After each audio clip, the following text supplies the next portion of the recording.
Bienvenue à cette exploration de l'industrie de la construction au Québec. Un secteur colossal, hein? Presque 7 de notre PIB, plus de 280 000 travailleurs, 66 milliards en investissement chaque année.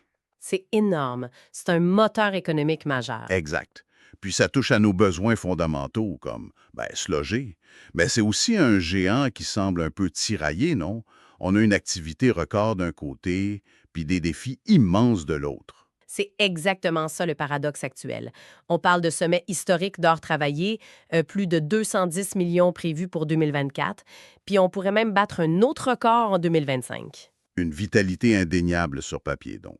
Oui, mais Mais en même temps, on entend parler tout le temps de pénurie de main-d'œuvre, de projets qui prennent du retard, de coûts qui explosent, des problèmes d'approvisionnement. Comment on explique ça? c'est là que ça devient complexe. Notre mission aujourd'hui, c'est de décortiquer un peu les rapports, les analyses qu'on a pour comprendre les forces en jeu puis dégager des enjeux clés de ce secteur qui est si vital. Tout à fait. Puis ces prévisions-là, les 211,5 millions d'heures pour 2025, ça cache des réalités très différentes selon les secteurs. Il faut regarder un peu sous le capot. Alors allons-y. Qu'est-ce qui tire la machine vers le haut puis qu'est-ce qui freine un peu? Le grand moteur, là, c'est clairement le secteur industriel. On prévoit une croissance de 14 14 c'est beaucoup. Oui, c'est directement lié aux gros projets stratégiques, là, comme la filière batterie, même s'il y a des incertitudes, mais aussi les mines, d'autres projets industriels. Ça demande beaucoup de bras puis de l'expertise. OK. Et le résidentiel, on en parle tellement avec la crise du logement. Ça dit quoi? Lui devrait remonter. On parle de 7 après des années plus calmes. Ah, quand même. Oui, on anticipe une baisse des taux hypothécaires, puis le besoin criant de logement, il disparaît pas, là, évidemment. C'est une reprise qui est attendue puis nécessaire. D'accord. Par contre, le plus gros secteur, l'institutionnel et commercial, Mhm. c'est les écoles, les hôpitaux, les bureaux. Oui. Lui, il risque de reculer un peu, moins 2 C'est à cause d'un ralentissement des investissements publics prévus dans le plan québécois des infrastructures, le fameux PQI. Ah, OK. Fait qu'une image assez contrastée finalement. Et qui sont les grands acteurs qui orchestrent ou qui régulent tout ça? On entend souvent parler de la CCQ, la RBQ, la CAQ. Des fois, c'est un peu nébuleux tout ça. C'est vrai que l'écosystème est complexe. Bon, la Commission de la construction du Québec, la CCQ, elle est vraiment centrale. OK. C'est elle qui applique la loi R20. C'est la loi cadre qui régit les relations de travail, les conventions collectives, la formation, les avantages sociaux dans l'industrie. C'est un peu le grand chef d'orchestre des conditions de travail. D'accord. Puis elle gère aussi les certificats de compétences pour les travailleurs. OK, ça c'est pour les travailleurs. Et la RBQ, la Régie du bâtiment, son rôle est différent, j'imagine? Oui, complètement. La RBQ, elle, s'occupe des entreprises, pas des travailleurs. C'est elle qui donne les licences d'entrepreneurs. Ah!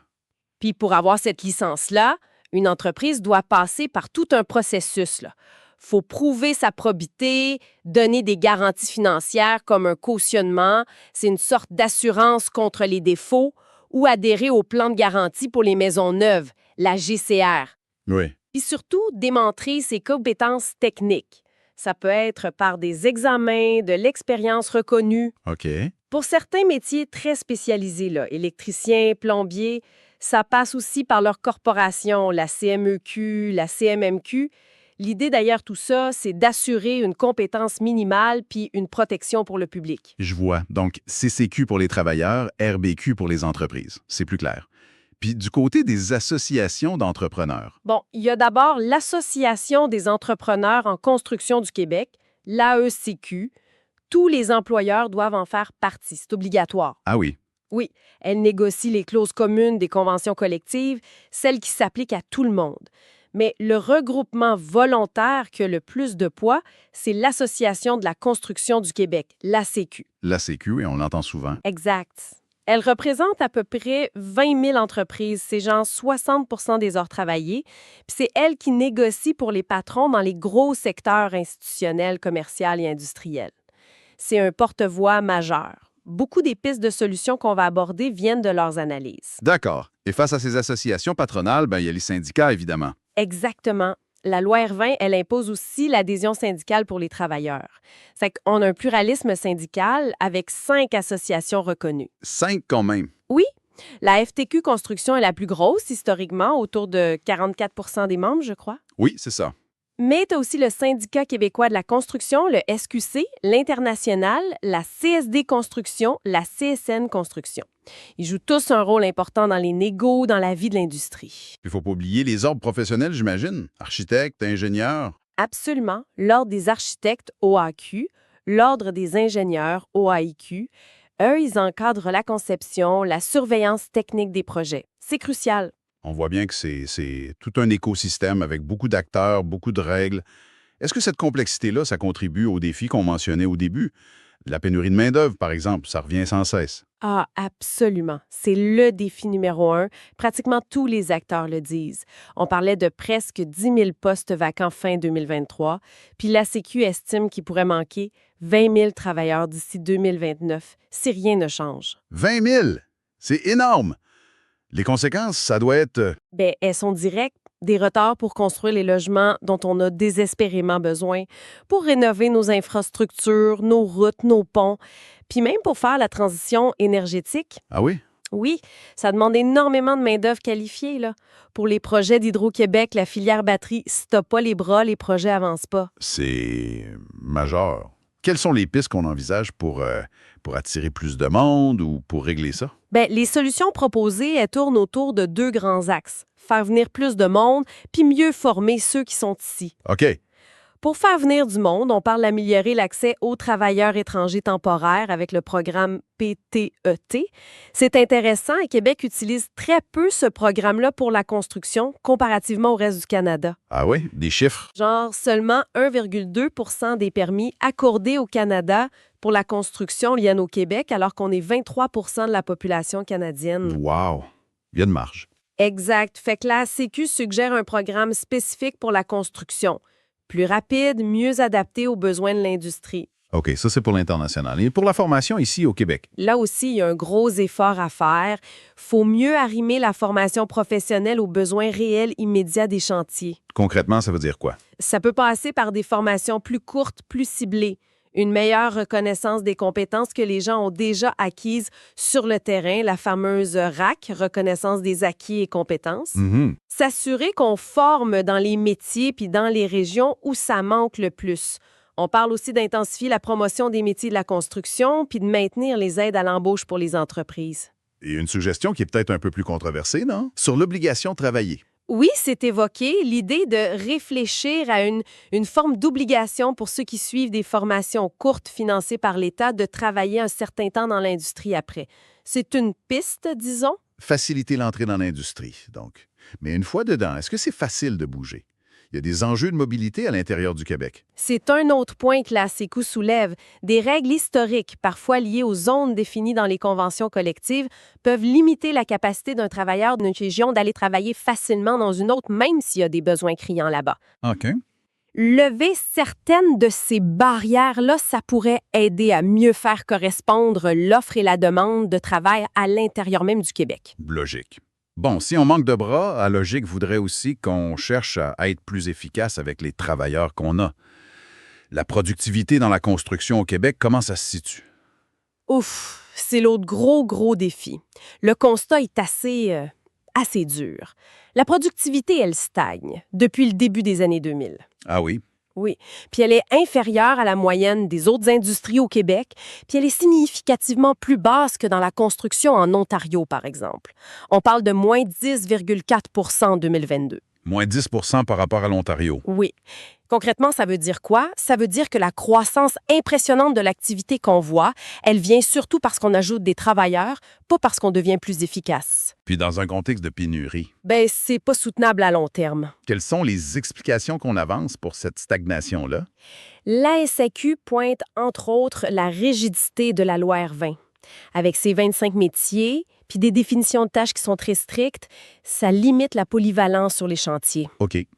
Le fait que la syndicalisation soit obligatoire pour tous les travailleurs, c'est un modèle unique en Amérique du Nord, est aussi mentionné comme un facteur qui pourrait amener une certaine rigidité dans l'organisation du travail. Et la solution qui est mise de l'avant? Bien, la proposition phare de la SAQ, c'est une réforme de cette loi R20.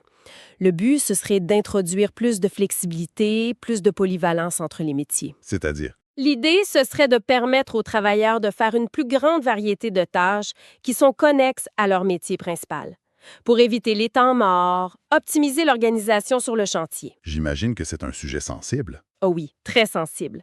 Ça touche au cœur des relations de travail, à la définition même des métiers.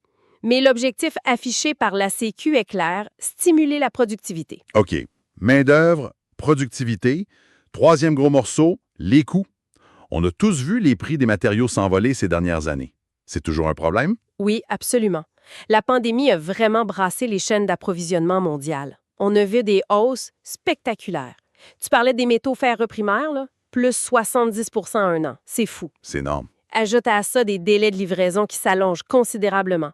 Des affaires qui prenaient 4-6 semaines, ça pouvait monter à 12, 20, même 30 semaines. Wow. Ça met une pression financière énorme sur les entrepreneurs, surtout ceux qui avaient signé des contrats à prix fixe avant ces hausses-là. Comment l'industrie essaie de gérer cette volatilité-là? Bien, il y a une mesure concrète qui a été mise en place pour certains contrats publics, notamment avec la Société québécoise des infrastructures, la SQI. C'est des clauses d'ajustement des prix. OK, ça fait quoi ça? Ça permet de partager le risque lié aux fluctuations imprévisibles du coût de certains matériaux essentiels ou même du carburant. Si les prix montent trop, le contrat peut être ajusté. Ah, c'est une bonne idée. Oui, mais la Sécu demande que ce mécanisme-là soit généralisé à tous les contrats publics, puis même peut-être aux contrats privés, pour éviter que ce soit juste les entrepreneurs qui absorbent tout le risque qui est devenu majeur. D'autres pistes? Il y a aussi une volonté de renforcer les chaînes d'approvisionnement locales ou nord-américaines pour être moins dépendants de ce qui se passe ailleurs dans le monde. Logique. Un autre point de friction qu'on entend souvent, c'est les contrats publics eux-mêmes. Particulièrement les délais de paiement, c'est vrai que c'est un problème. C'est un problème chronique, hein? Une étude récente montrait que 85 des entrepreneurs disaient que les délais de paiement, c'était une raison majeure pour laquelle ils étaient moins intéressés par les contrats publics. 85 %, c'est énorme. L'impact financier pour l'industrie, ça dépenserait le milliard de dollars par année, juste en délai de paiement. 1 milliard? Mais pourquoi c'est si lent? Les causes sont multiples. La lourdeur administrative, la complexité pour faire approuver les extras ou les changements, les retenues contractuelles qui sont libérées très tardivement, c'est un ensemble de choses. Et la solution qu'on préconise? La principale demande, c'est d'étendre l'application des règles de paiement rapide. Il y a déjà une loi, la loi 18, qui s'applique pour certains contrats de l'État. Oui? L'idée, c'est de l'étendre à tous les contrats publics, incluant ceux des municipalités puis ceux d'Hydro-Québec, pour forcer des paiements beaucoup plus rapides à toutes les étapes de la chaîne. D'autres suggestions? Oui, améliorer la qualité des plans et devis en amont. Souvent, des plans incomplets ou imprécis, c'est une source majeure de litiges puis donc de retard de paiement. Puis aussi, mieux coordonner les grands investissements publics comme ceux du PQI avec la capacité réelle de la main-d'œuvre dans chaque région pour éviter de lancer trop de projets en même temps où il manque de monde. Ça fait beaucoup de défis. Structurels, on dirait. Mais est-ce qu'on voit aussi des signes d'innovation? Une volonté d'aller vers une construction plus moderne, plus durable? Oui, heureusement, il y a une prise de conscience que l'innovation, la numérisation, c'est clé pour améliorer la productivité. On entend beaucoup parler du BIM. Le BIM, c'est quoi ça? Building Information Modeling. En français, modélisation des données du bâtiment. C'est une approche où on crée une maquette numérique 3D intelligente du projet. Ah!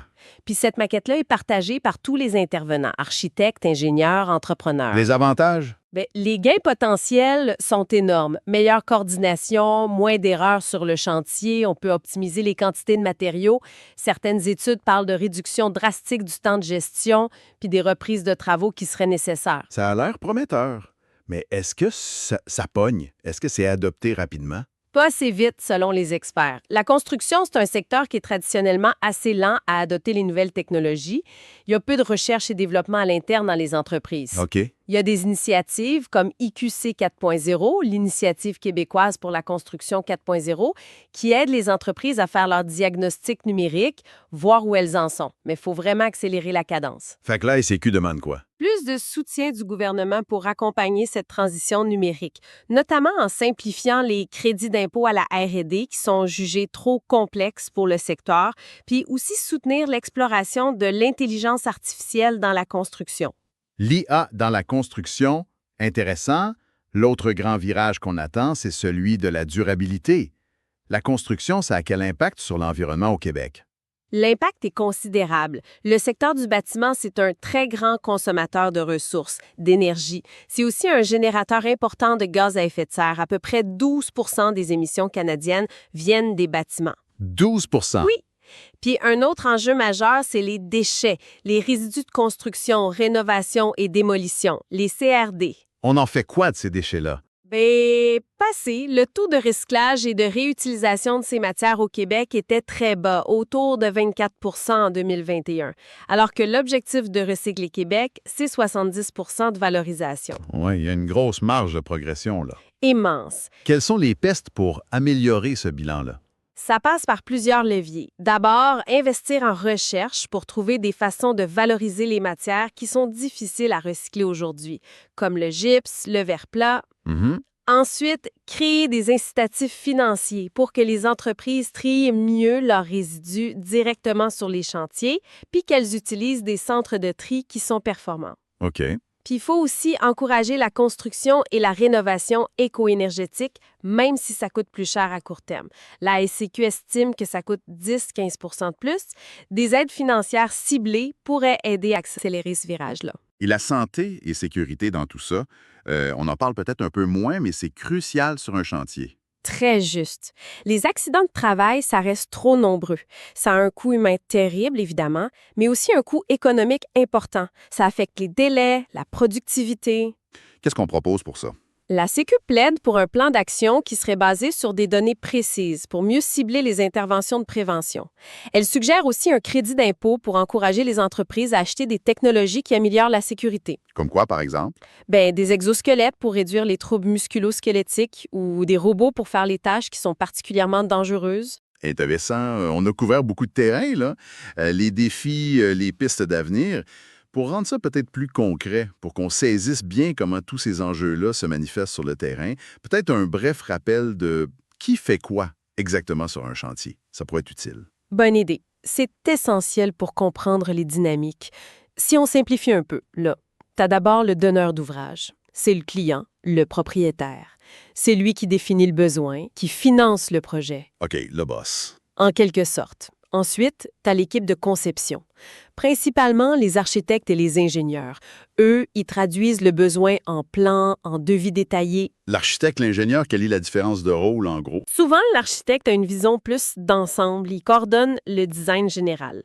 Les ingénieurs, eux, apportent leur expertise technique très spécifique. La structure, la mécanique du bâtiment, l'électricité. D'accord. Puis vient celui qui bâtit. L'entrepreneur général, très souvent, c'est lui aussi qui est le maître d'œuvre.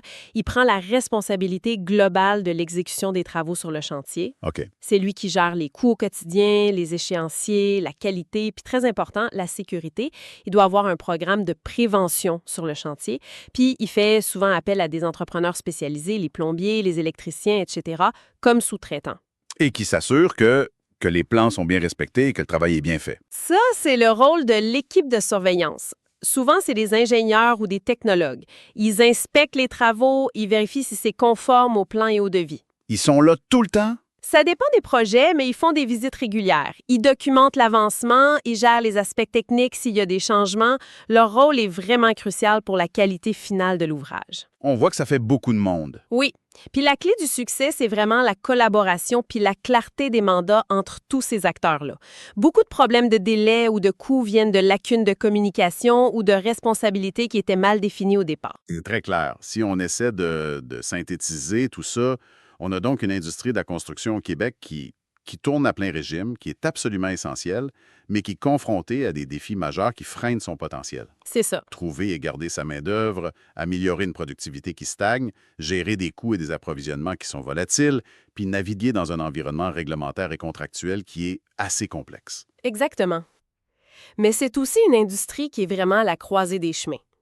Elle est poussée par la nécessité d'innover, que ce soit par le numérique, par de nouvelles techniques. Oui, Puis elle est poussée aussi à devenir beaucoup plus durable face à l'urgence climatique. Les besoins sont immenses, là, en logement, en infrastructures énergétiques, en rénovation de nos écoles, nos hôpitaux. c'est vrai. Tous ces besoins-là, c'est autant de défis que de puissants moteurs de transformation pour l'industrie. Le succès de cette transformation, ça va vraiment dépendre de la capacité de tous les acteurs, le gouvernement, les entreprises, les syndicats, les autres professionnels, à travailler ensemble puis à s'adapter rapidement. Ce portrait-là, ça soulève une question fondamentale pour l'avenir, je trouve.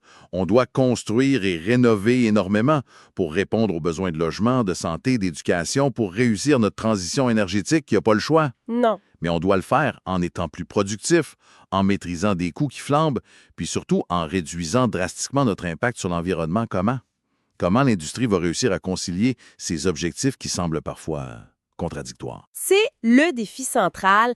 Quelle va être l'innovation déterminante? Est-ce qu'elle va être technologique? L'intelligence artificielle, l'adoption massive du BIM, la préfabrication en usine? Ou réglementaire? Ou réglementaire, oui, une réforme en profondeur des règles du jeu comme la loi R20. Ou est-ce que ça va être plutôt organisationnel, des nouveaux modes de contrat plus collaboratifs, une gestion complètement différente des déchets de chantier, une intégration beaucoup plus poussée de l'économie circulaire dès la conception des bâtiments? Probablement que ça va être une combinaison de tout ça, mais l'équilibre reste à trouver. Puis c'est cet équilibre-là qui va façonner le visage de nos villes, de nos infrastructures pour les décennies à venir.